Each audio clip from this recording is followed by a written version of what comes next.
I think psyche is here in a global way at this time because of this time.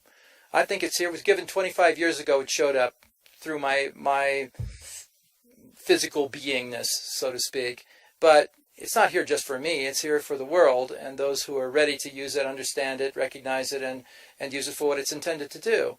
It's a high-speed form of accelerating evolution of human consciousness so we can catch up with the evolution that's already going on in the Earth and the evolution of technology. One of the big important aspects of this to me is that our technology and our technological wizardry has seriously outstripped our wisdom. And as that technology proceeds to create all manner of impact on our Earth and on our consciousness, if we don't get wise in a hurry, we're going to continue to misuse and abuse that technology, which we see happening all over the Earth, ecologically, economically, in just about every facet of our lives. Medically even, we see technology outstripping the wisdom of how to use it. So we're building a society that is so far technically advanced, with people making decisions that are so not technically advanced from a wisdom point of view, that we are often misguided, well-intentioned perhaps, but misguided in our use of this technology. So I believe one of the core reasons psyche exists on the planet is to speed up the evolution of our consciousness, expanding our wisdom. Remember what we said earlier, that this whole brain state is a gateway to higher consciousness. As Albert Einstein said, and many people may be familiar with his saying, you can't solve a problem from the level of thinking that created the problem.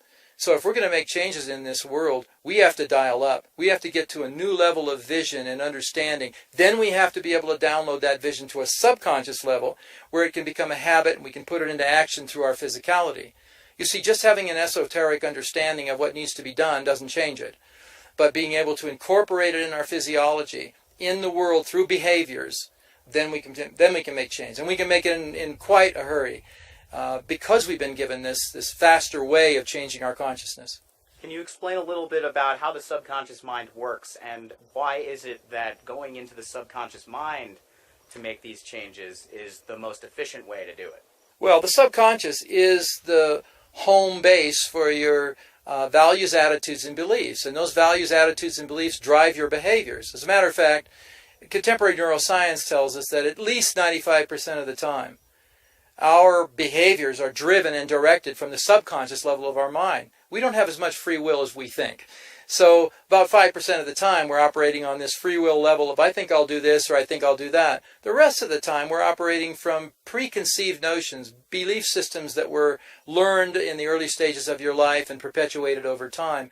So the decisions and choices that we make are often not conscious at all, but quite subconscious.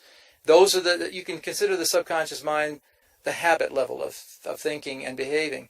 So all we're really talking about doing here is exchanging habits that are no longer worthy of who we are or who we're becoming for ones that are. So would you talk to your subconscious mind with words, or is there another way to actually communicate? How does the subconscious mind communicate? It takes in information in multiple ways, but generally speaking, you need some kind of physiological connector. Remember, its main job is it runs your body. So if something is happening with the body, physical movement, activity, and so on, generally speaking, the subconscious mind is going to be paying attention. It does so because it runs all of your bodily functions. We couldn't hold this chat without the subconscious mind being willing to send signals to the muscles in our body to keep us upright and have us blink when we need to, and for me to swat little creatures when I need to. All of that is part of the subconscious mind's job. If we had to think of all that consciously, well, we couldn't do anything. We would eat a meal, if we could even eat the meal, and get the food to our mouths, and then we would have to be very quiet for at least a couple of hours while we instruct our body on how to digest the food, and then ultimately to eliminate it, and ultimately to go back and have more of it. Most of our life would be taken up just in survival mode. All the while you're breathing. All the while you're breathing and your heart is beating and all the blood's flowing through your system and cleansing is going on and all this stuff, digestion, respiration, and so on. So the really important thing is that it takes care of a lot of functions because it's a very powerful processor. And I say processor because that's what it does. It processes information, but it's not really an intelligent part of you. It's not a wise part of you. It's not the one that reads the books and says, wow, this is really what a wonderful idea, I'm all excited and motivated. It's generally busy digesting dinner or breakfast or a cup of coffee while you're reading the books, or listening to a lecture. So the information that it has is been accumulated over time through experience. You have an experience, you draw a conclusion, that becomes a perception and a belief, and from that perception and belief, you drive the next choice in your life. So whatever that choice is, it's mostly determined by what you just experienced or even years ago experienced. So the whole idea here is that the subconscious has its function, and it's a really important one, but it's not the one that should determine your destiny. It's not the one that says this is a smart way to go, and this is a school to go to, or this is a person to date, or this is a great investment, or whatever your deal is. I'm just saying that don't go to your subconscious for that. That's not what it's intended to. It's much more like a recording system that then repeats whatever it's heard. Now, the important thing about it is that you can rewrite the perceptual filters, in other words, the belief systems, I call them, to change the way it perceives, and therefore what it suggests you should do or not do. In other words, you can change your habits by changing your perceptions. It doesn't matter how long ago something happened. It doesn't even matter too much how traumatic it was. Because if you change the definition of it, the perception of it, it de-traumatizes, it de-links from this automatic behavior or experience that you had in the past that haunts you now. Once you re-perceive it, and I don't mean see it necessarily. I just mean your subconscious mind goes to that time, and it doesn't even do time. I mean, it does the present moment only, which is another unique feature of it.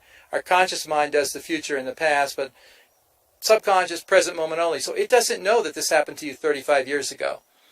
It just knows that the very next decision you make is going to include what that experience was. Now, if you change the perception of that experience through psyche and these balances, they're called balances because they create a balanced identification between the left and the right hemisphere, which is, again, putting you in a whole brain state as you perceive that historical event. When you have both hemispheres perceiving it at the same time, it changes its effect. And that can happen in a matter of minutes.